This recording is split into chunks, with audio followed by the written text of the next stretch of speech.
Regional Chairman, thanks for joining us. Once again, we are in the local government period. You know, the tempo is picking up a little bit. We're seeing a lot of stuff happening in the APNU camp, a lot of foolishness, illegalities happening in the PPP camp.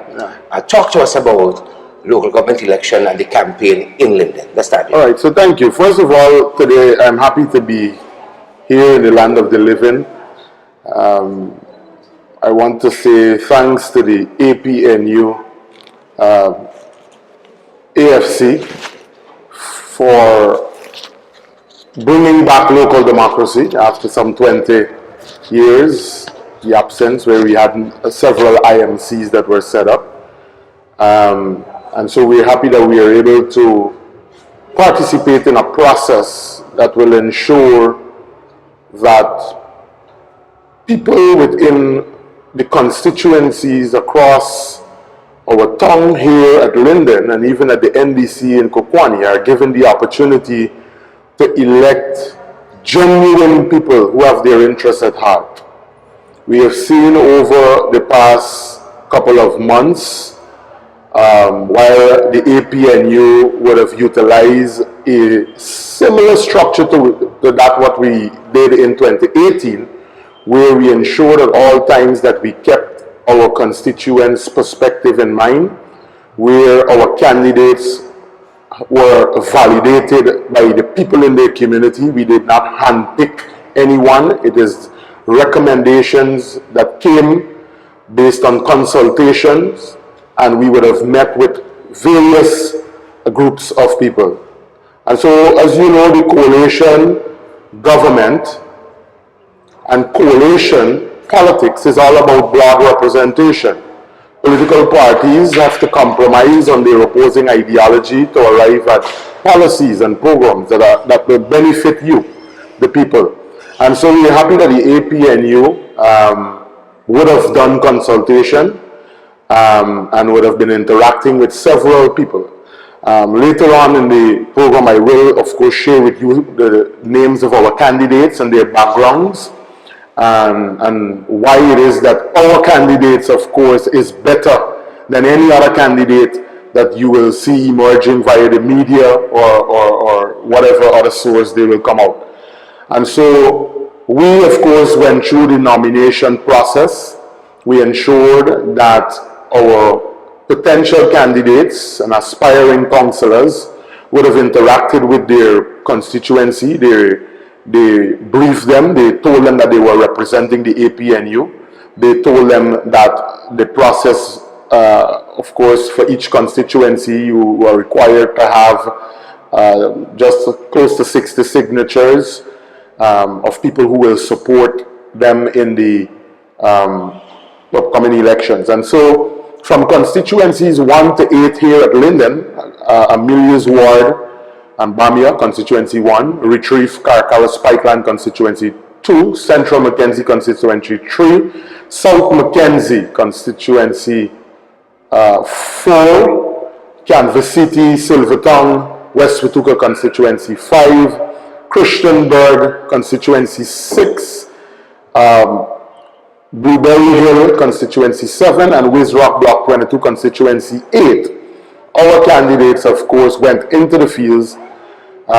They got their signatures. They informed the persons what was the reason they were asking them for their signatures, and persons willingly supported our candidates.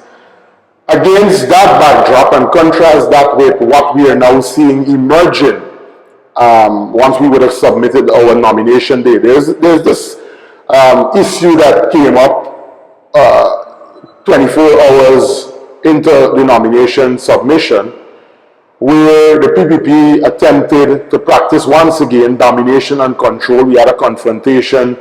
Well, the returning officer and the People's Progressive Party rep attempted to jump the line when it was the APNU who was first in line via our submission, via signing in the book there at GCOM. They attempted to come and bully our persons that were there, and attempted to take the #1 spot.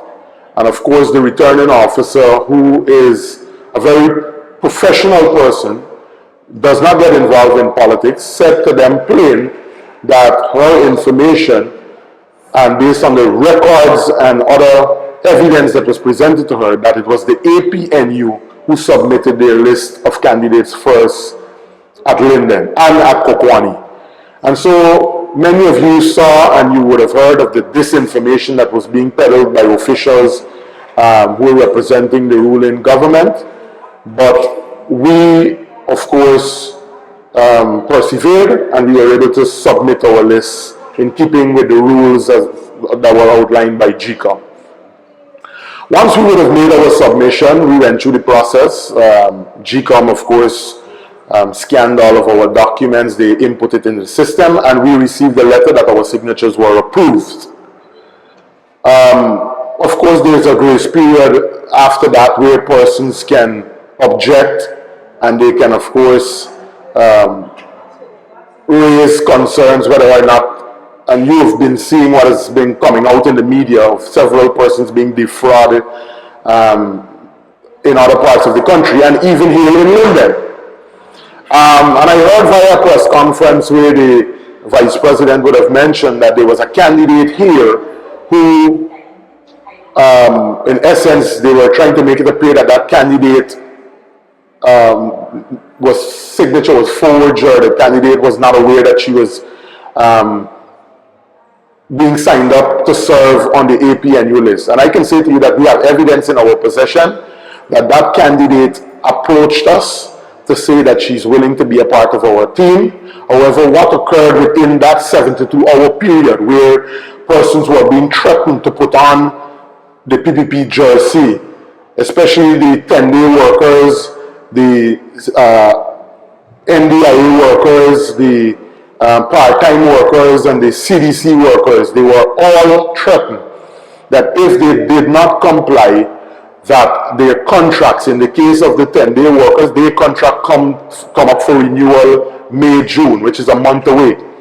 And so, of course, persons were intimidated, and many of them, of course, went out, the unwilling souls, as we refer to them, and they were forced to participate. And we can say that, and we have been saying this since the other occasions that occurred, the PPP had a barbecue, a fundraising activity here in Linden, and when you look at the images and the video recordings, there was not a single Lindener, maybe with the exception of about 3 of their party comrades. And mind you, they don't have much support here in Linden who were attending the barbecue that was held. And then on March Day, you saw how Linden came out in numbers when there was an attempt to change the match route, again exercising domination and control tactics. And they attempted to change the match route, saying to the public via NCN, which was used to send out disinformation, that the match route was going to Christianburg. We saw how all of the floats that were on display on the 23rd in Georgetown were sent to Berbice. Not one was sent to Linden. And many of you, many persons were laughing that is one people, one nation, one destiny, one float. And we, what we guarded and what we wanted to ensure is that your rights were not taken away. The desire of the people, which was to go to Bela, was not trampled upon. And we, of course, with the support of the people of Linden, we were able to ensure that the Mashramani celebrations occurred here at Linden. Our candidates, of course, they were all validated by people within their constituencies. If I can give you our candidates and their background, of course, in the constituency 1 area, we have former regional chairman Sharma Solomon, who will be contesting in the elections in the first past the post. And of course, Sharma is a strategic consultant. He's a former regional chairman, former human resource manager, and president of the Upper Demerara Football Association, UDFA. He holds a degree in international relations from the University of Guyana. And many of you would have been following what has been happening. I just mentioned he is the former president of the Upper Demerara Football Association. We are tracking keenly the issue at the Mackenzie Sports Club ground, where our people have been calling for the government to consult for the dominant sport within the town to be that which is featured and which receives some amount of prominence at the facility. And so we are asking that the facility be upgraded to FIFA standard as against that being upgraded to ICC standard. We have already identified an alternate location at Retrieve, and we would have said to the Minister of Sports, Culture some time back that that is the facility that can be upgraded to ICC standard. And so we are happy that Mr. Solomon will be representing the issues there. And Amelia is what you know of the situation there. The Bamia Primary School, over 100 million would have been given out to a contractor that is aligned to the PPP, and he can't even complete the first floor. And so those are the issues that we will be bringing. And so if these candidates, I am not aware of all of the candidates and what they bring, they're unpopular, we don't know them, but unlike that side, our candidates are competent people. We have a core team in place who will serve in the interest of the people of Linden. They have no personal agenda or vested interests like those on the other side. And I can say to you that we, of course, at the RDC will work together with our team to support all of the initiatives. In constituency 2, we have Ms. Vanessa Kisoon, who will be contesting there. She's a teacher by profession, former member of parliament and human rights activist and social worker. She's also the first vice chair of the Caribbean Association for Feminist Research and Action here in Guyana. And so we know that our women, our young girls, teachers, you can be assured of robust representation at the municipal level. In constituency 3, we have a young candidate, Marissa Robertson, a 22-year-old mother of one who is desirous of helping others and making the community of constituency 3, the Central Mackenzie Hub, here a better place for the people as their representative. She also has a strong commitment to serving the needs of the entire Central Mackenzie area and is driven to keep investing her time in improving our town and municipality. And of course, she will be assisted by prominent businessman and philanthropist Dominic Blair, who has been doing so much in our town, and he is among many of the young people doing things in the area of tourism and investment coming to our region. In constituency 4, we have Alicia Bentic, and of course with a focus on youth empowerment and community development, Alicia proudly serves the town of her birth through advocating for and working diligently to achieve improvements for constituency 4, opportunities to empower both men and women, including youths, form the core of our focus, to move their efforts into areas that could provide a sustainable income through training for involvement in micro enterprise with the support of the private sector and individual partners. And so she will be working in her constituency and at the municipality to ensure that robust representation is made in that sector. In constituency 5, we have Kwesi Parks. Kwesi has a diverse range of experience in both the private and public sector. In 2021, he founded the Silvertown Self-Help Program, which initiated a feeding program for senior citizens that same year. From 2015 to 2020, Kwesi served as the WISMA coordinator for the government of Guyana's CIIP program. In this role, he coordinated community development projects, ensuring that they were implemented effectively. He is also the chairman of the Medina Strait Agriculture Cooperative Land Society here at Linden, promoting sustainable agriculture practices in our community and supporting local farmers. He's passionate. He's a passionate community activist who has initiated many community projects that continue to focus on youth empowerment. And the fact that he is involved in the co-op, many of you know of the situation with the LUSCSL, and we need candidates, of course, who will represent that which our parents worked hard for, the LUSCSL. That co-op is under threat, where an IMC was installed there. They have been there for close to a year now, or just over a year, I should say. And they have not acted in the interest of the people of Wismar. I don't understand why it is taking so long for the books and the records to be updated. And so we have to keep an eye on it. And based on our information, we heard and I saw via the press the Prime Minister indicating that there are going to be attempts to merge LESCSL with LECI, and we believe that this is dangerous. Many of you know what occurred in 2012 when this very government attempted to increase electricity rates in the mining town of Linden. It led to protest action, and three of our residents lost their lives when the police fired upon innocent protesters. So we fought then, and we must fight now to ensure that the co-op society remains in the hands of the people. In constituency 6, we have a young, talented female, Rochelle, is a business and engineering student in her second year of reading for a diploma in business management at the Linden Technical Institute.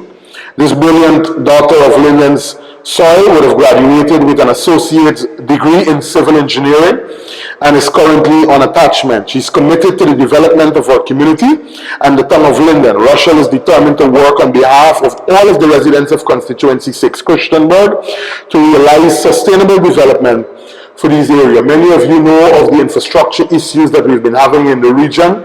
A road that was done, you saw the images, it deteriorated in 24 hours, and we believe by placing Rochelle and with your vote and ensuring that she secures the seat on the council, that we will have a technical person there to flag any corrupt activity that may be happening in the public works sector from the town council level, even as we at the RDC level continue to apply the necessary pressure. And when we look at the candidate who Rochelle will be going up against, it's a guy who spent most of his life out of Guyana. I think he couldn't even deal with the pressures of the PPP over the 23 years, and now he has returned. He's unpopular, and I ask that you support Rochelle Stewart in her endeavors to become the constituency candidate for Constituency 6. In Constituency 7, we have a candidate there, Lisa Turn, representing Constituency 7. She's loyal, Miss Lisa Turn. She's an educator and a very resilient and hardworking woman with a diploma in heavy equipment. She's a lecturer at the Linden Technical Institute, and so she interacts with many of your children, your students. And so I believe, just as the case within our community, she has an excellent rapport with people of all ages, and that is a reason why I believe you should support Lisa Thorne.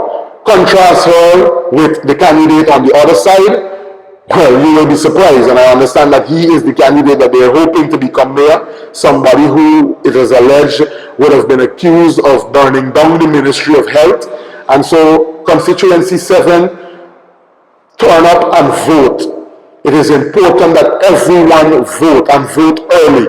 Do not leave the house without other family members sleeping. You have to come out and vote for Lisa Thorne. We cannot afford at this point to allow persons with questionable character to be involved in our local government system. Imagine what will happen if the central government is able to control local government and the regional government as they are doing in the area of allowing the RU to carry out unlawful, not lawful decisions of the council, but he is God unto himself, and shooting down many of the things. I can say to you right now that many of the invoices for service providers here in Linden, the man who did the recording for the flag raising, the people who played the music for the Mashonani celebration, the revelers who participated have not been paid, the service providers. If you give these people more power, think of what will happen to this town. And so I ask that you support our candidates so that we can ensure that we have a team there that is genuinely concerned about the social and economic well-being of our people here in Linden. In Constituency 8, we have Onita Harry Onita is actively involved in community service as a member of the Region 10 Road Safety Association and the Community Development Council, CDC. And she will expand those roles, of course, through dedicated service as the representative of Constituency 8 West Rock Block 22. She has also served on the advisory committee of the Guyana Teachers Union, Upper Demerara branch. She's a people person who was born and bred in Wizrock. Onita looks forward to serving the people of her community and Linden to ensure that their needs are met while the area continues, of course, representation for the area to grow and develop. Many of you would have seen us recently partnering under the Regional Economic Advancement Partnership Program with several persons, the U.S. Embassy, Food for the Poor, and so in areas where the government denies us, whether it is in the area of education, agriculture, information and communication technology, or sustainable jobs, we will ensure that we reach out and extend the hand of cooperation and partnership to those agencies to help, just like they came on board and helped the Wisbert School in the Constituency 8 area. And I'm sure that Onita will be able to, of course, continue that robust representation on your behalf to ensure that that community is improved, both socially and economically.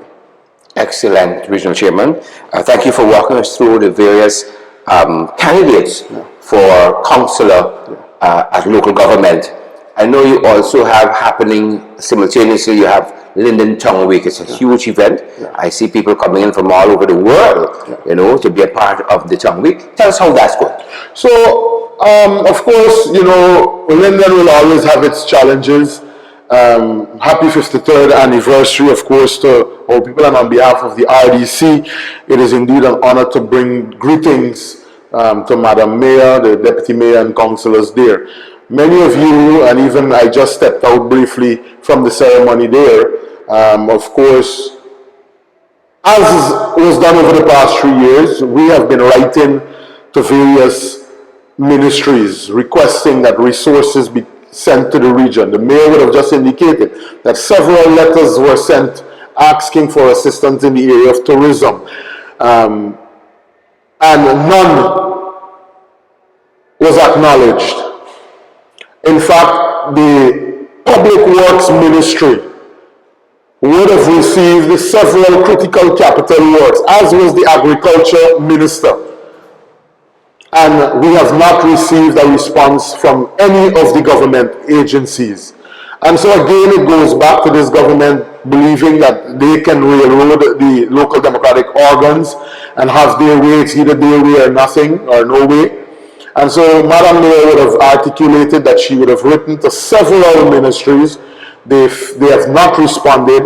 Of course, the Ministry of Public Works, which in the budget has funding allocated for urban road, miscellaneous roads. And so this is not a favor that is being done by anybody. It is your taxpayers' money. When councillors of the RDC and MNTC make the representation, like for garbage trucks, ask why 6 garbage trucks are parked at the municipality and have not been repaired over the past 3 years. And I ask you, the people of Linden, to do a comparative analysis. From 2015 to 2020, we were not seeing garbage piling up on the Market Square or on the Quab Crescent turn on our waterfront. How all of a sudden we are now seeing garbage every day? It is because the municipality has been starved for resources. The 18 million subvention is insufficient. Many of the issues that affect the town, when they are brought to the attention of ministers, they turn a blind eye on it. And so we have to, of course, as I indicated, be innovative and reach out to partners like the U.S. Embassy and others who recently, just a few days ago, they assisted 25 young women in a business program that they will see them training, going up to the U.S. and being connected with other giant companies and learning and getting experience. from experts and so on. And so the town remains with a challenge. The town week, yes, we have been trying to ensure we incorporate educational programs. The Office of the Regional Chairman would have sponsored a first place trophy in collaboration with Linden Fund for the spelling bee competition. And so we will continue to promote educational programs, yes, while we will of course support those who want to participate in the fets, etc. We would have sent a strong message this time around because we were told that there were going to be attempts to lock the other persons out from making money during the town week period, and we said no. And so we partnered with the Linden Youth Network, an organization that has been around since 2018, and we hosted a regional community fair yesterday, which saw persons coming out. There was a man there, acrobatic person jumping through the ring with the fire, and we were able that the small man was able to bring their food out and their drinks, and they were able to sell and make some money. And we're happy that none of the events would have been shut down. Those who wanted to go to Amelia's ward were allowed to go there. Those who wanted to stay in Central Mackenzie, they were allowed to stay there, and those who wanted to go to Five Corner, they were allowed to stay there. And so we're happy that we were able to have a fun day. I just heard that a young boy drowned at the Bucktown, and so we want to ask persons to please ensure that you remain safe during the remaining days that are left for the event. It's unfortunate. My sympathy goes out to the family of that young boy, and we will continue to, as we go into another cycle, we want to ensure that we have more craft, more debating competitions, that young people, more art, musicians. At the RDC, we would have made representation, and your taxpayers' dollars, we are going to be launching a music program in all of the schools, or a greater percentage of the schools, the secondary schools. We are currently procuring the drum set, the guitar, the saxophones. This is the talent basket for the country. And we want to ensure that music is brought back into the school. And that is why it was a policy decision of our council to ensure that we justify why the need is there, why it is necessary. Many of you see the Linden Music Corps when they play for our parade, the military parade, and we want to build on that. And that was a program that was actually started by the current leader of the opposition. It is the brainchild, the Linden Music Corps.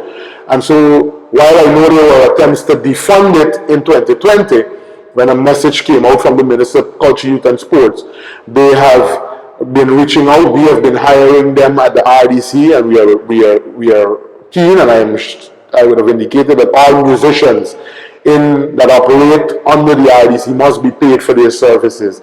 And that is why we will ensure that with these equipment that we would have purchased, we will continue to build on that and to ensure that the talent in Region 10 in Linden is fully realized. Excellent, excellent. Thank you, Regional Chairman.